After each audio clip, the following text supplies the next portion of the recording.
Bismillahirrahmanirrahim. Innal hamdalillah nahmaduhu wa nasta'inuhu wa nastaghfiruh wa na'udzu billahi min shururi anfusina wa min sayyiati a'malina. May yahdihillahu fala mudilla lahu wa may yudlil fala hadiya lahu. Ashhadu an la ilaha illallah wahdahu la syarika lahu wa ashhadu anna Muhammadan abduhu wa rasuluh. Ya ayyuhalladzina amanu taqullaha haqqa tuqatih wa la tamutunna illa wa antum muslimun. Ya ayyuhan nasu taqu rabbakumul ladzi khalaqakum min nafsin wahidah wa khalaqa minha zawjaha wa batha minhuma rijalan katsiran wa nisaa'a. Wattaqullaha alladzi tasaaluna bihi wal arham.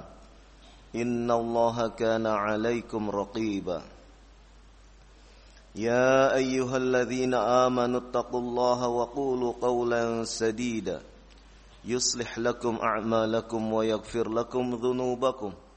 Wa may yuti'illaha wa rasulahu faqad faza fawzan 'azima. Amma ba'd fa inna asdaqal hadithi kitabullah wa khairal hadi hadi Muhammadin sallallahu alaihi wa ala alihi wa sallam wa syarrul umuri muhdatsatuha fa inna kulla muhdatsatin bid'ah wa kulla bid'atin dhalalah wa kulla dhalalatin finnar.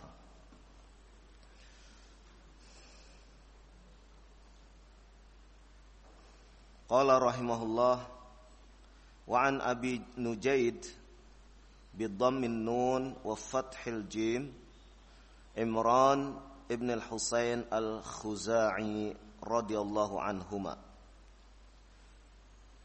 Dan dari Abi Nujaid dengan mendhamah huruf nun dan memfathah huruf jim, yaitu Imran bin al-Husain al-Khuza'i. Semoga Allah meridai keduanya. Anna marra'atan min Juhaynata atat Rasulullah sallallahu alaihi wa ala alihi wasallam wa hiya hubla minaz zina. Sesungguhnya ada seorang wanita dari Juhaynah mendatangi Rasulullah sallallahu alaihi wa ala alihi wasallam. Wanita tersebut dalam keadaan hamil karena perzinahan. Faqalat, kemudian wanita itu berkata, "Ya Rasulullah, asabtu haddan." Wahai Rasulullah sallallahu alaihi wasallam, aku tertimpa sesuatu yang mesti hingga kemudian mesti untuk ditegakkan hukum had. Fa'aqimhu alayya, maka tegakkanlah hukum had itu atas diri saya. Fada'a Nabiullah sallallahu alaihi wasallam waliyaha. Kemudian Nabi sallallahu alaihi wa ala alihi wasallam memanggil wali dari wanita tersebut. Faqala, kemudian Nabi sallallahu alaihi wasallam mengatakan kepada wali wanita tersebut, ahsin ilaiha fa idza wada'at fa'tini. Jagalah baik-baik wanita tersebut. Apabila ia telah melahirkan, maka datanglah kepadaku. Fafa'ala fa'amara biha, kemudian wali itu pun mengerjakan apa yang diperintahkan oleh Nabi sallallahu alaihi wa ala alihi wasallam. Fa'amara biha Nabiullah sallallahu alaihi wa ala alihi wasallam. Kemudian Nabiullah sallallahu alaihi wasallam memerintahkan kepada wanita tersebut. Fasuddat 'alaiha thiyabuha. Kemudian Baju wanita tersebut diikatkan pada dirinya. Thumma amara biha farujimat. Kemudian Nabi SAW memerintahkan kepada wanita tersebut, dan kemudian wanita itu pun dirajam. Thumma shalla 'alaiha. Kemudian Nabi SAW menyolatkan terhadap jenazah wanita tersebut. Faqala lahu Umar. Kemudian Umar ibn al-Khattab radhiyallahu anhu berkata kepada Rasulullah sallallahu alaihi wasallam, "Tusalli 'alaiha ya Rasulullah wa qad zanat." Apakah engkau akan menyolatkan wanita tersebut, wahai Rasulullah, padahal ia seorang wanita pezina? Qala, kemudian Nabi sallallahu alaihi wa ala alihi wasallam bersabda, "Laqad tabat taubatan." Sungguh ia wanita yang telah benar-benar bertaubat. "Lau qusimat baina sab'ina min ahlil Madinah lawasi'athum." Seandainya taubat wanita tersebut dibagikan kepada penduduk Madinah yang berdosa, maka niscaya taubat wanita tersebut mencukupi bagi 70. Seandainya, saya ulangi, seandainya taubat wanita tersebut dibagikan kepada 70 penduduk dari kota Madinah yang melakukan perbuatan dosa tentunya, maka niscaya taubat wanita tersebut mencukupi untuk 70 penduduk Madinah. Qala wa hal wajadta afdala min an jadat bi nafsiha lillah. Dan apakah engkau pernah dapati yang lebih utama dari seseorang yang menyerahkan jiwanya karena Allah Subhanahu wa ta'ala? Hadis ini diriwayatkan oleh Muslim. Ikhwafidin azakumullah. Al-Imam An-Nawawi rahimahullah meletakkan hadis dari sahabat Imran Ibn al-Husain al-Khuzai radhiyallahu anhuma ini terkait dengan syahid atau inti pembahasan masalah taubat, karena di dalam hadis ini menjelaskan tentang pertaubatan seorang wanita yang telah melakukan perbuatan dosa dalam kategori kabair, termasuk dosa-dosa yang paling besar, yaitu berzina. Kita melihat bahwasannya apa yang dilakukan oleh wanita ini, wanita dari Juhainah, mendatangi Nabi sallallahu alaihi wa ala alihi wasallam atas perbuatan dosanya tersebut. Dan pengakuan daripada wanita ini dari apa yang telah ia perbuat, dari dosa yang telah ia lakukan, adalah merupakan bentuk pengakuan agar perbuatan dosa yang ia tunaikan terhapus dan diampuni oleh Allah Subhanahu wa ta'ala.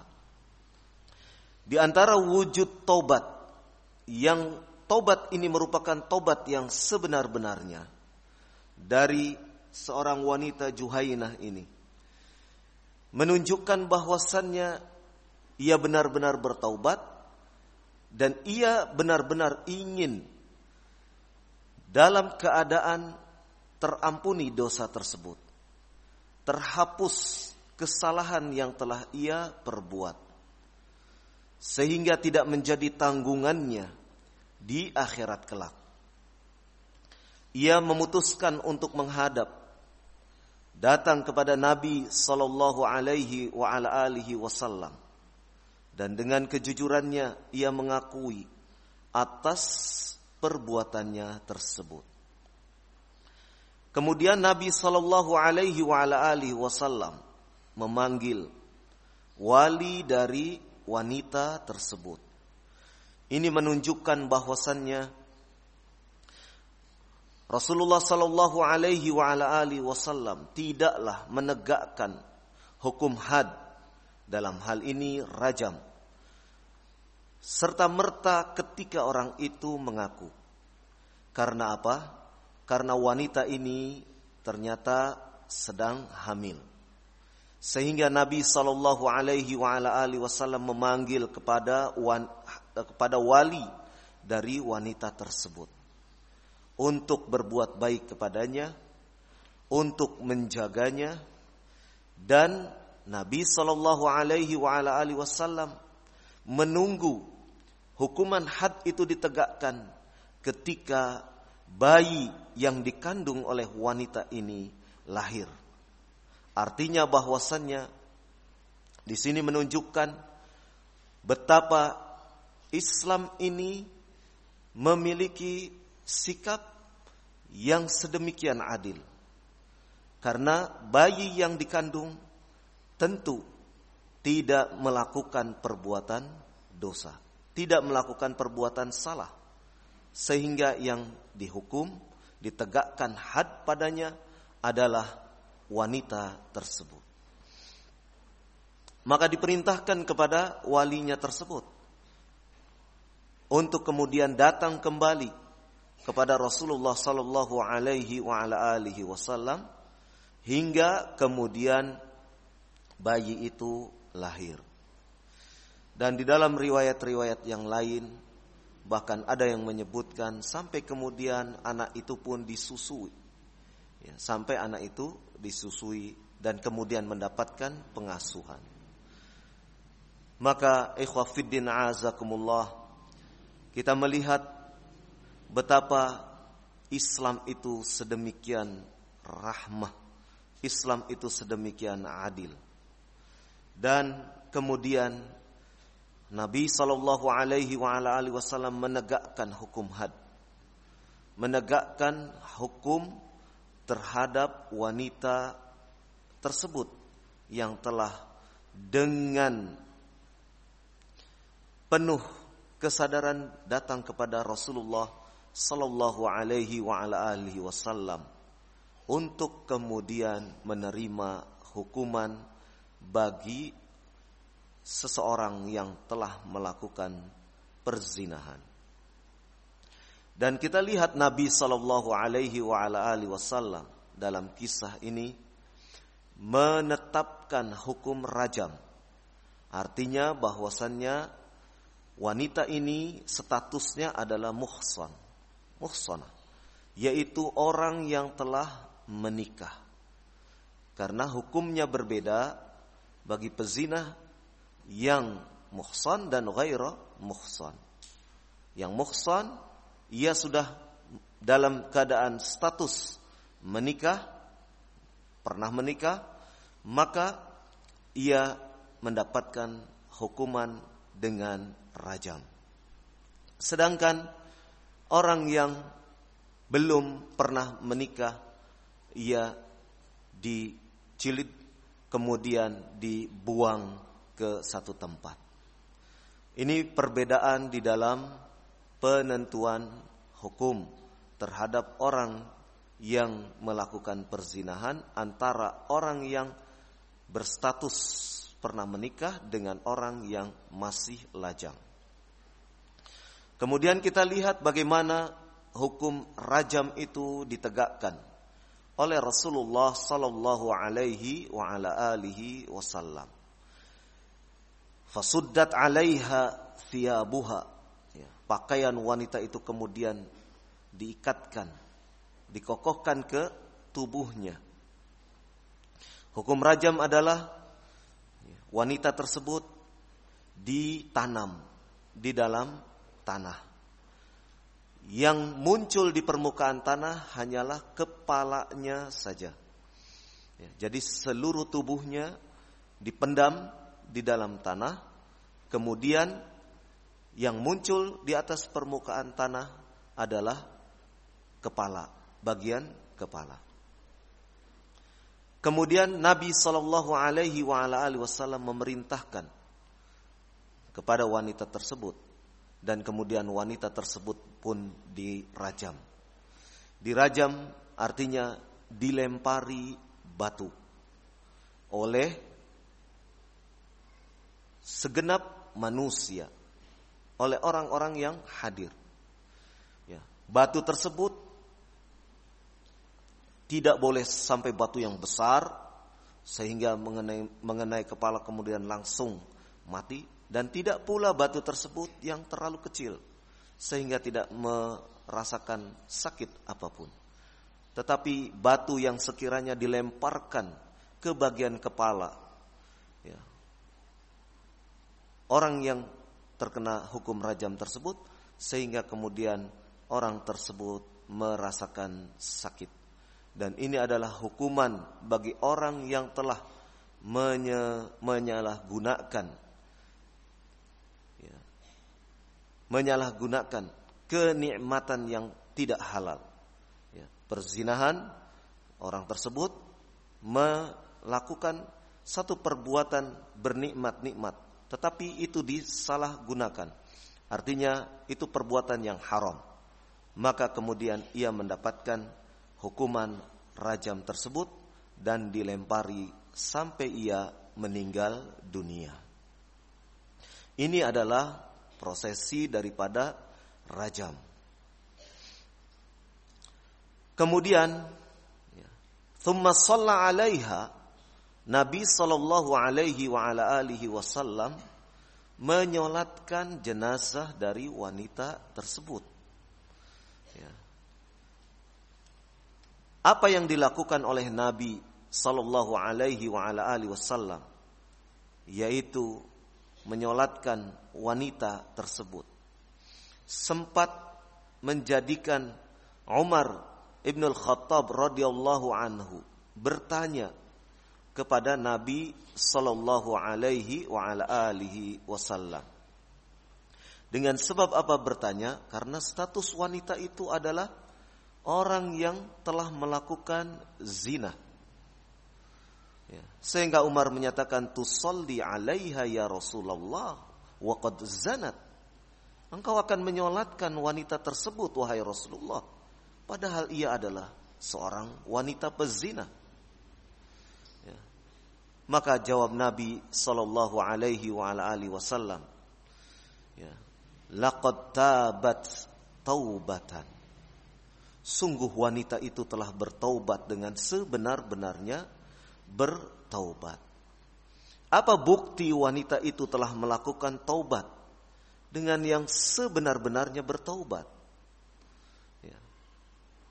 Buktinya adalah wanita itu dengan penuh kesadaran, dengan penuh keinginan yang tulus mendatangi Nabi sallallahu alaihi wa ala alihi wasallam, mengakui perbuatannya.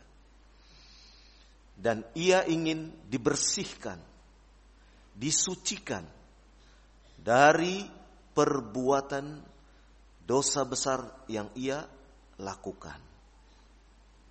Ini menunjukkan bahwasannya kesungguhannya ingin bertaubat, memohon ampun kepada Allah subhanahu wa ta'ala. Dan Nabi sallallahu alaihi wa ala alihi wasallam memang menyebutkannya. Laqad tabat taubatan. Sungguh wanita itu telah bertaubat dengan sebenar-benarnya bertaubat. Ya. Maka ikhwah fiddin a'azakumullah, di sini kita akan dapati bahwasannya, ya, wanita tersebut mendatangi Nabi sallallahu alaihi wa ala alihi wasallam. Meskipun di dalam penjelasan para ulama, di antaranya yang dijelaskan oleh Syekh Muhammad bin Shalih Al-Utsaimin rahimahullah, bahwasannya terhadap orang yang telah melakukan perbuatan semacam zina tersebut, ya, manakah yang lebih afdol, lebih utama? Seseorang yang telah berbuat zina itu datang, mendatangi qadhi, hakim yang akan memutuskan perkaranya, kemudian akan menjatuhkan hukuman kepada dirinya, ataukah ia menyembunyikan perbuatan dosanya tersebut. Ya.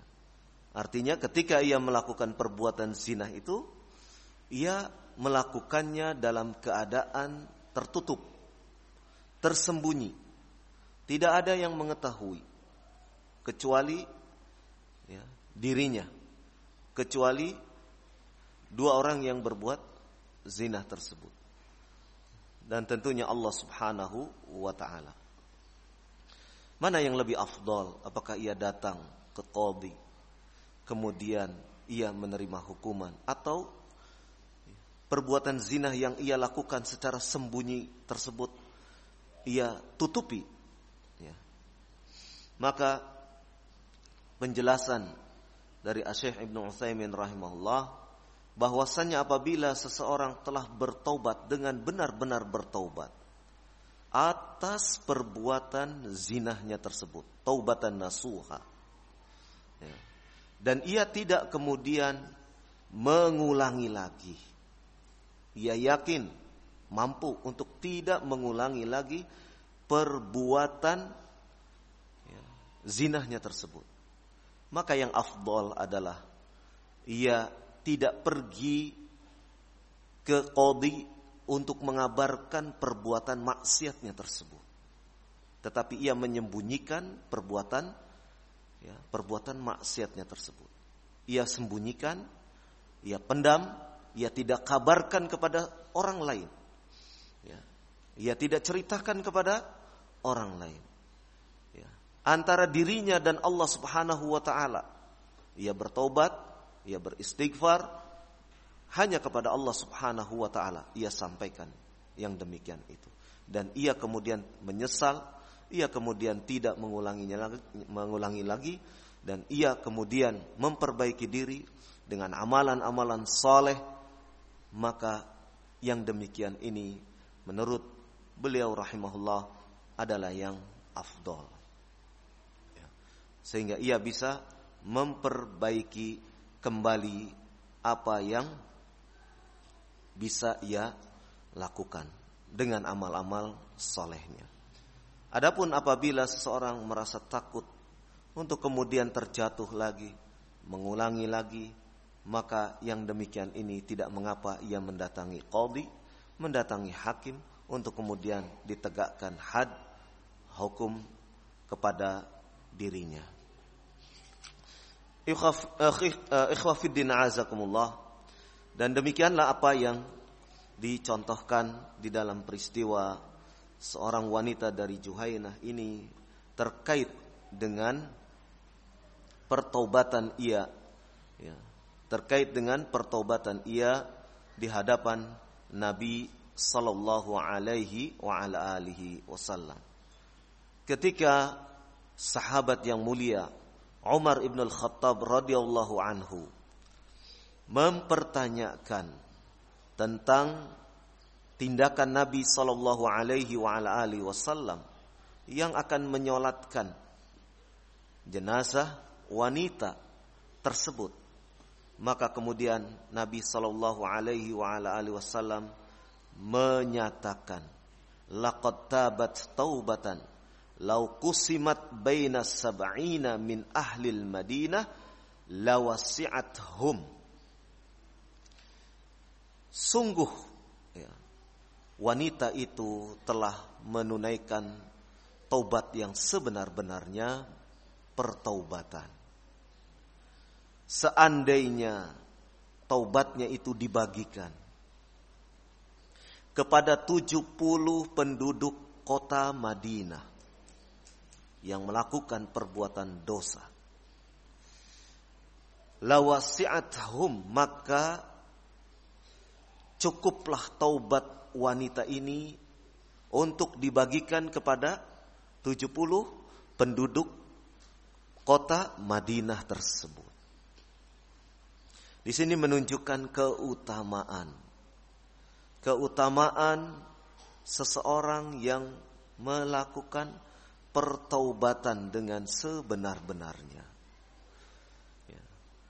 Seseorang yang bertaubat tentu ia sedang menunaikan syariat. Karena taubat itu adalah tuntunan syariat, tuntunan agama. Jadi seseorang yang bertaubat, mengakui kesalahannya, menyesali apa yang telah ia perbuat, kemudian ia beristighfar, memohon ampun kepada Allah Subhanahu wa taala, bertaubat dan tidak lagi akan mengulangi perbuatan buruknya tersebut. Berarti ia telah melakukan satu bentuk peribadahan yang ditujukan hanya kepada Allah Subhanahu wa taala, yang ia tunaikan dengan ikhlas semata-mata karena Allah Subhanahu wa taala. Berarti ia tengah menunaikan satu perintah, satu perintah yang perintah tersebut dari Allah Subhanahu wa taala, yang perintah tersebut dari Rasulullah sallallahu alaihi wa ala alihi wasallam.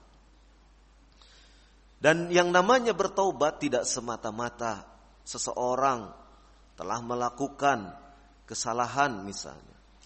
Tetapi seseorang yang bertaubat, hatta ia tidak melakukan kesalahan pun, taubat itu tetap ia tunaikan. Sebagaimana Rasulullah sallallahu alaihi wa ala alihi wasallam yang beristighfar dan bertaubat tidak kurang dalam sehari, tidak kurang dari 100 kali. Dalam riwayat yang lain tidak kurang dari 70 kali melakukan taubat, melakukan istighfar, memohon ampun kepada Allah Subhanahu wa taala. Bila Rasulullah sallallahu alaihi wa ala alihi wasallam saja yang beliau adalah orang yang telah diampuni dosanya yang telah lalu maupun yang akan datang, terus memanjatkan istighfar dan taubat, maka kita tentunya lebih harus lagi untuk menunaikan istighfar dan taubat. Lebih pantas lagi untuk beristighfar, bertaubat kepada Allah Subhanahu wa taala. Rasulullah sallallahu alaihi wasallam saja yang telah diampuni dosa yang lalu dan yang akan datang, terus menerus bertaubat, beristighfar, maka kita lebih pantas lagi yang dosanya sedemikian banyak, yang kesalahannya sedemikian tidak bisa kita hitung satu demi satu, maka kita lebih pantas lagi untuk memohon ampun kepada Allah Subhanahu wa taala, bertaubat kepadanya, bertaubat kepada Allah Subhanahu wa taala. Disinilah letak keutamaan amal ini. Dengan lafaz beristighfar yaitu astagfirullah wa atubu ilaih. Ya Allah, aku memohon ampun kepadamu, wa atubu ilaih, dan aku bertobat kepadanya, kepada Allah Subhanahu wa taala.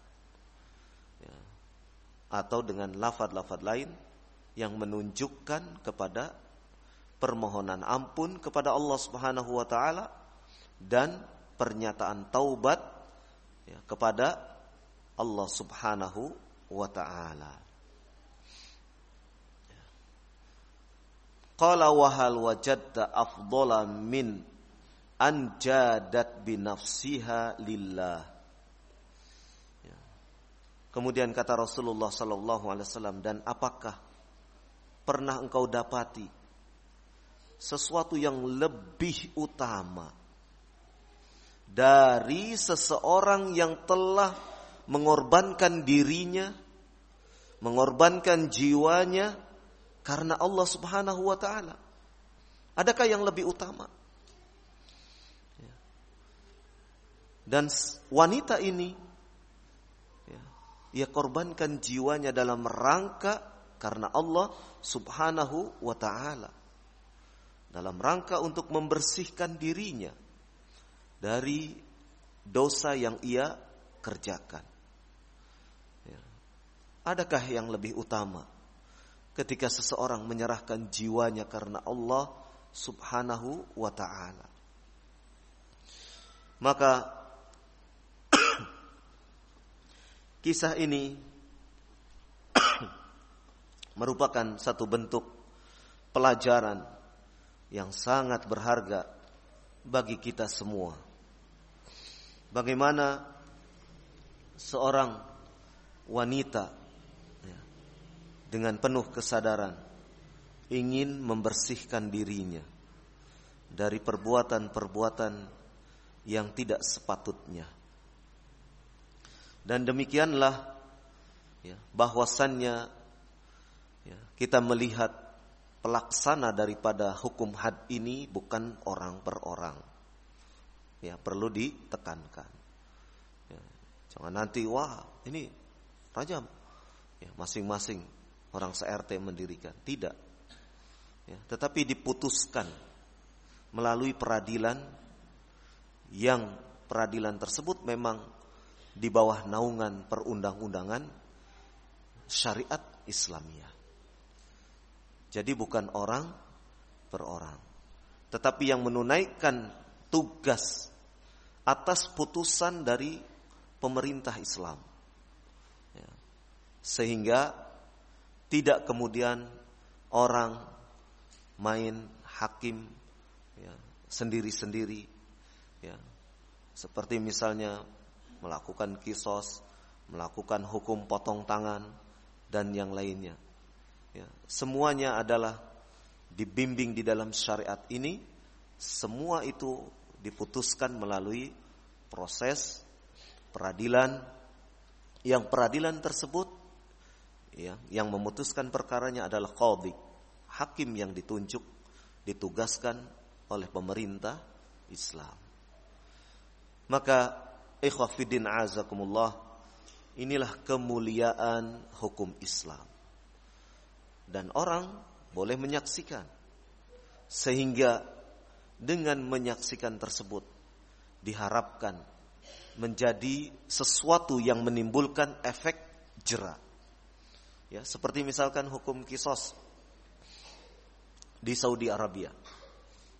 Seseorang dipenggal lehernya oleh orang yang ditunjuk untuk memenggal, ditunjuk oleh pemerintah. Maka pelaksanaan hukuman tersebut boleh disaksikan oleh masyarakat. Boleh disaksikan oleh masyarakat. Sehingga kemudian menjadi ibrah, pembelajaran bagi masyarakat yang lain. Bahwasannya akibat dari seseorang melanggar, membunuh nyawa, maka ia harus dibalas dengan nyawa lagi. Menjadi pelajaran bagi orang lain.